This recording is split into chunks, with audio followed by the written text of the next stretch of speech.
Welcome back to our channel where we present updates and concealed tales about royal family. We are happy to offer the following news. Harry and Meghan blame royal family for Canada trip as Buckingham announces big lies. The Duke and Duchess of Sussex have been in the headlines a lot lately because they have been dealing with a lot of public relations problems. The order combining what seemed like normal personal events with heated public debate has come about because of different accounts of what happened, who knew about it, and why certain decisions were made. The recent news stories about the couple, which include a private trip to Canada, going to a big celebrity event, and going to a big sporting event, have brought up questions about how they handle information, their ongoing relationship with the royal family, and the challenges of living public lives while trying to keep some things private. A close look at these events shows that there are repeating patterns of conflicting stories and contested narratives that have made the Sussexes the focus of more attention from the media, royal critics, and certain members of the public. The most famous argument was about Prince Harry's journey to Toronto in November to see Remembrance Day, a serious national holiday in the UK and other Commonwealth countries. Remembrance Day is a day to remember those who have served and died in the military. It is also the anniversary of the end of World War I. Harry's tour included talks and meetings with active duty service members. This is in line with one of the issues he has always supported since he was a young adult, helping veterans, military units, and organizations that help wounded service members and women. This time he met members of the Queen's Own Rifles of Canada, a regiment for which his stepmother, Queen Camilla, is the honorary colonel-in-chief. He also talked to troops from the Royal Regiment of Canada, a unit that his father, King Charles III, is also involved with in a ceremonial way. The issue didn't come from what was said in those talks, but rather a specific language in a statement from the Duke's office that announced the visit. The statement indicated that Buckingham Palace had been told about Harry's travel intentions as a courtesy.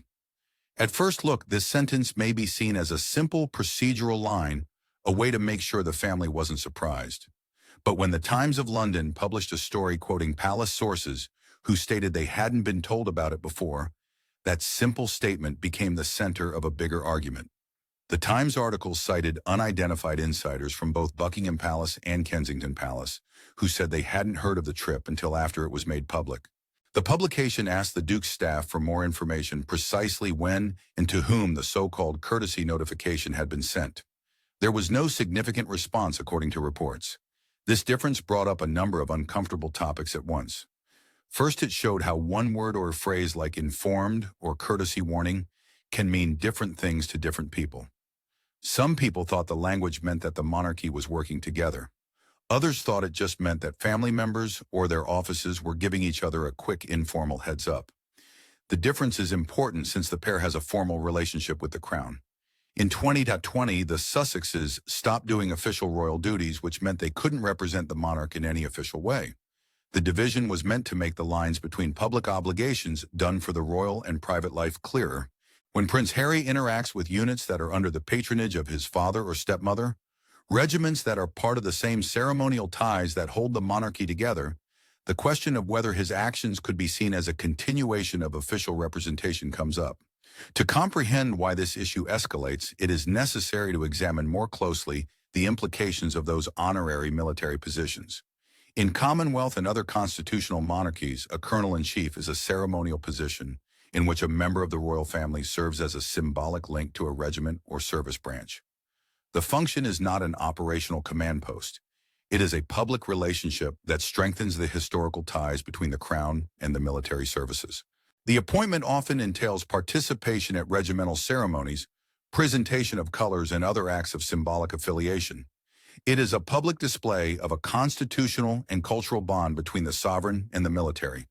Because these ties have constitutional, symbolic, and emotional weight, any public activity that intersects with them can be seen as having some kind of official approval, even if the person in question is not doing official duties for the sovereign, according to the strict wording of the 2020 arrangements. Critics and commenters quickly took advantage of the courtesy line's vagueness. Some people said that the way the message was worded made it look like the institution approved of what was supposed to be a private visit. People also pointed out that the palace's usual quiet, its long-standing policy of never complain, never explain, means that silence acts like a vacuum. When one side says that a family member has been told something, and the other side doesn't have a record of the rebuttal, the public has to figure out how to deal with conflicting stories that may never be entirely settled. In the past, the palace has used the phrase "recollections may vary" in high-profile disagreements, including when the Sussexes made allegations in their televised interview with Oprah Winfrey. This phrase has become a shorthand for this kind of debate about the facts that hasn't been settled. That shorthand makes a structural imbalance clear. The palace's purposeful quiet can keep the institution out of more heated media battles, but it also lets disputed statements go unconfirmed, making it harder for the public to come up with a single authoritative story. The event made people think about how past members of royal families have dealt with the line between their private lives and their public roles. Princess Madeleine of Sweden is a good example. She lived in the United States for several years and sometimes did official tasks for her father, King Carl XVI Gustaf. Those events were made public through official royal channels so that people could tell the difference between official business and personal business. On the other hand, her private business affairs and home life were still more distinctly separate from her public appearances. That clear communication, clear royal pronouncements about which activities were done in an official capacity and which were not helped to avoid the kind of uncertainty that has surrounded some of the Sussexes' more recent initiatives.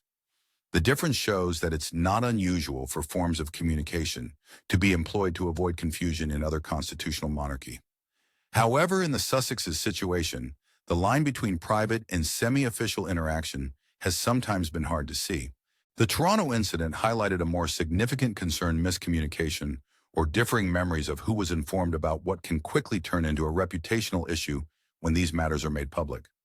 The main point of the argument is not whether Buckingham Palace was told months, days, or hours in advance, but rather that the disagreement shows how easy it is to read private arrangements and informal notifications as or misread them to mean official approval.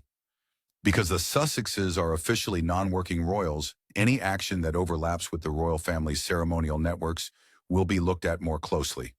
This implies that communications planning needs to be very thorough. Even when the intentions are good, mixing personal and institutional ties makes it more likely that a seemingly normal action may turn into a disputed assertion about appropriateness, etiquette, and institutional affiliation. Another event that had people talking was a birthday party for Kris Jenner, a celebrity who is well known for helping to shape the public image of the Kardashian family. A picture was shot at that function of the Duke and Duchess of Sussex standing next to Kris Jenner and her daughter Kim Kardashian. The picture was posted to social media and then taken down. This posting and removal raised questions in the media regarding consent, privacy, and the couple's choices. Some news sources said at first that the Sussexes hadn't agreed to the photo being released publicly and that their representatives had asked for it to be taken down based on a response on an event photo consent form. If the couple really did check no on a consent form, that would be a simple reason for asking for the removal. At private or semi-private events, hosts or organizers are using consent forms more and more to control how images are used, especially when famous people want to know how photos and videos will be shared online. In this day and age, when pictures can be distributed to millions of people in an instant consent forms, requests to take down pictures after an event, and social media management are all tools that people can use to govern their public image. But that first answer was rapidly called into question. According to sources that reporters spoke to who were close to the event's planning, no consent forms were sent out at that time. If that narrative is true, it changes the situation from an administrative mistake or a privacy measure taken in advance to a decision made after the event. Someone asked for the image to be taken down after the fact because they thought it was inappropriate. The reason for the request after the incident, whether it was because of timing, optics, displeasure at being exposed without permission, or something else, is not the main point. The key point is that two different stories were told in quick succession. One suggested that the person had made a conscious choice not to have their image used, while the other said that no such choice had been made. This difference created a narrative split that commentators and the public tried to figure out. The fact that the party happened at that time made the picture's appearance and deletion even more sensitive. The meeting took place the night before Remembrance Sunday, a day when the British royal family and many civilians take part in national events and pay their respects to those who have served. Some people thought it was bad timing and a lack of empathy for someone to go to a fancy celebrity party the night before an important day of commemoration, no matter what their private reasons or social situation were. Critics said that when those optics were combined with different explanations for why the photo was taken down, what could have been a small, quickly forgotten social media event turned into a symbol of the Sussexes' desire for privacy and their carefully crafted media presence. This episode captures a recurring tension in the couple's public life, the simultaneous quest of solitude and a high-profile media career. The two goals are not always at odds with each other. Public people can set rules and negotiate limits on when and how they will be in public, but they need to be very careful and consistent about how they communicate. When someone asks for an image to be taken down after it has been shared, it raises issues about why the removal was needed, why the request wasn't handled at the source, or whether the person changed their mind once they thought about how it would affect how people see them. Instead, there are other ways to deal with the aftermath, such as politely and plainly declining to be in the picture at the moment, giving a short public explanation, or asking the host to stop the distribution of photographs before the event.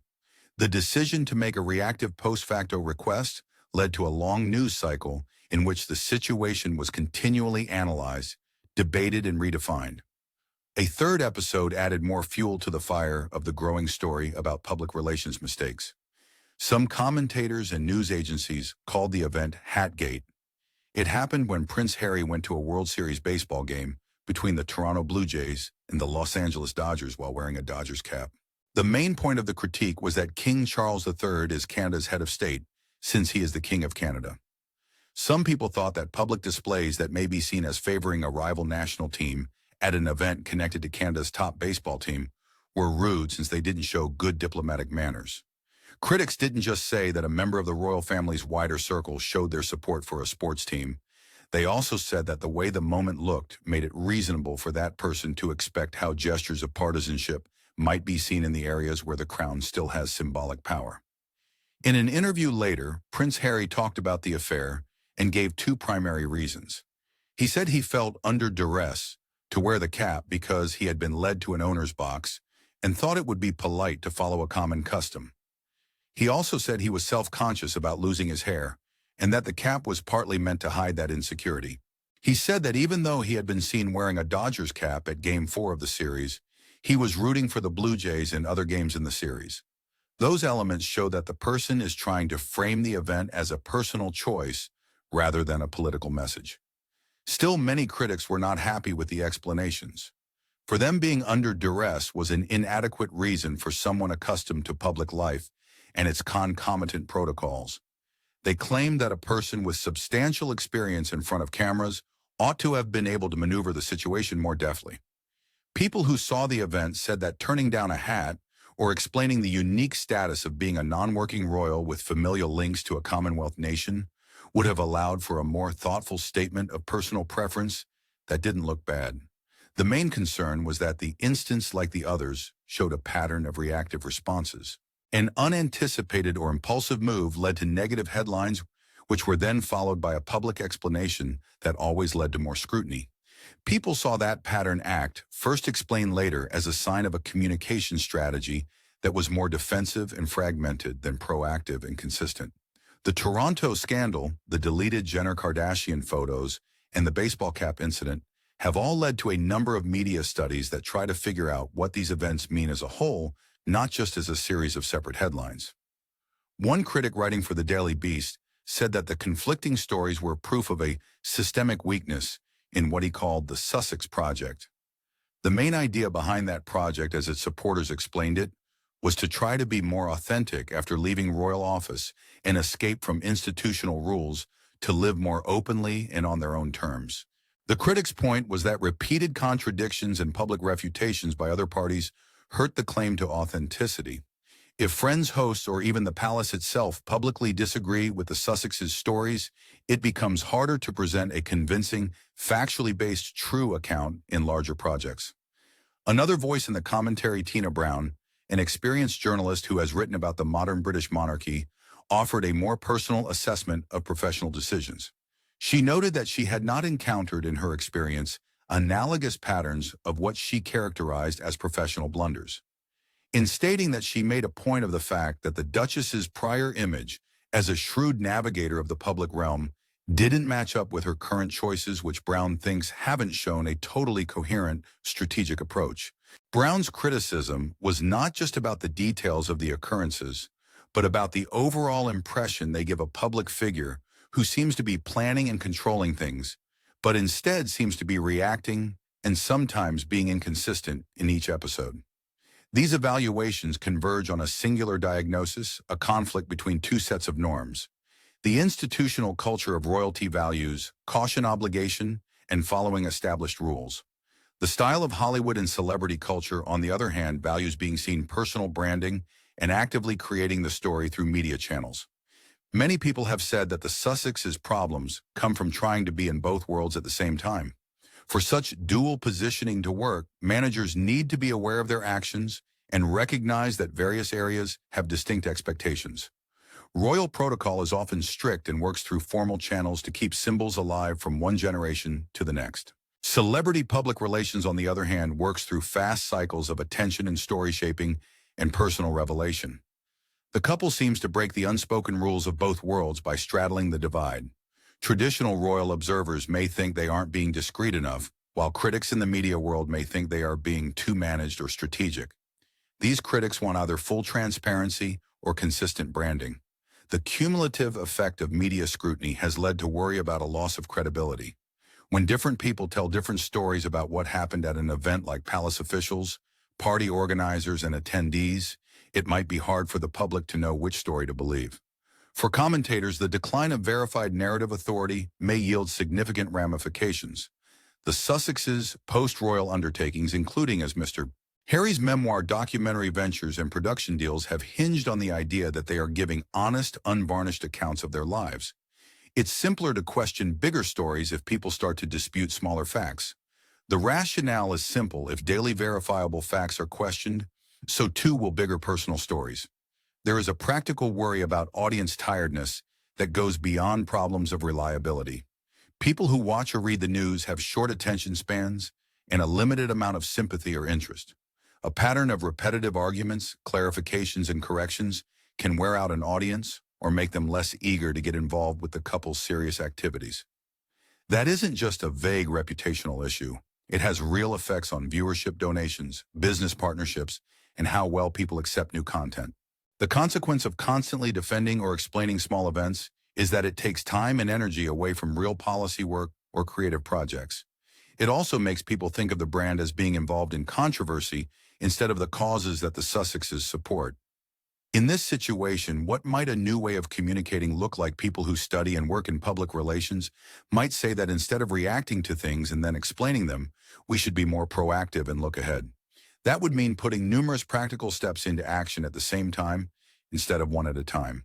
First, clearer internal rules about how to talk about and frame activities that connect with the monarchy's symbolic networks would help clear up any confusion. A short internal guideline about language that clearly says whether a certain engagement is private, family-related, or in any way connected to royal patronages would help avoid misunderstandings. These rules should include a modest number of standard terms that should be used in public speeches to avoid confusion. Second, working together regularly and ahead of time with event planners, hosts, and institutions would make it less likely that there would be issues regarding consent or publicity after the fact. Coordination can include written agreements about photography, designated spokesmen with the power to confirm or correct reports on the record, and briefings with hosts before the event to make sure everyone is on the same page. Third, when a public explanation is needed, a short, factual, and timely statement that recognizes the relevant sensitivities without using tone-deaf excuses is usually more effective than longer defenses that can be picked apart for inconsistencies.